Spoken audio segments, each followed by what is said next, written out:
Hello, my name is Preston Smith, and I'm currently participating in the asynchronous Freedom Speech First Amendment event. Us as a country and us as Americans really take many of our freedoms for granted and have really started to forget how really blessed we are to have all of the many rights and privileges that we simply have because we're American citizens. We enjoy many freedoms that other people in other countries all across the world would be killed for doing. Some people are killed for their beliefs or because of their opinions in other countries, and others are put into prison camps or locked in prison. But we are always complaining about some small thing that makes it seem like it's the end of the world. Now, before we get too sidetracked, I'll get into what exactly is the First Amendment and some of what the main parts are. So, what is the First Amendment? The First Amendment is the first of 10 amendments to the Constitution known as the Bill of Rights. The Bill of Rights entails many different rights and freedoms that citizens of the United States of America can enjoy.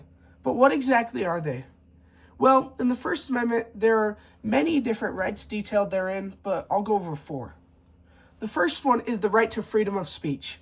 In the United States, this is a right that we enjoy that allows us to express our opinions and beliefs. Unfortunately, though, not every person in the world has this right. An example of this is Russia. Even though the Russian Constitution allows for freedom of speech, oppressive leaders and laws have taken away this right when relating to the Russia-Ukrainian war. The government has beaten, arrested, and even tortured anti-war protesters. One of the first things that oppressive governments take away is the right to freedom of speech, so that they have a silent and more easily controlled populace. But just how important it is to speak your opinions and beliefs, it is also important to be well informed about what's happening in your country. And understanding what actually is happening is impossible without the right to freedom of the press. It is the press that breaks the news and tells America what is happening. You have right-wing, left-wing, and more center news. But that's the beauty of the system, because you can get information from all kinds of different sources instead of just one government-sponsored source. In many oppressive governments across the world, propagandized news from the government is all that the population of the country has access to. In countries like North Korea or Nazi Germany, all that the people have or had access to was information from the government that may or may not be true, but it is unfortunately most of the time not. It is incredibly easier for a government to control its people when they are uninformed. Another one of the rights detailed in the First Amendment is the right to petition the government. Though we don't always talk about this one, it has had an incredible and important impact on America as we know it. The right to petition the government is yet another check on the power of government, because when the people believe that they are not being represented well by their representatives, they can petition the government to take action. It has been a result of petitioning the government that a lot of good has been done in our country with regards to abolition, women's suffrage, and the civil rights movement. But just like how it is important to petition the government, it is also incredibly important to have the freedom of religion.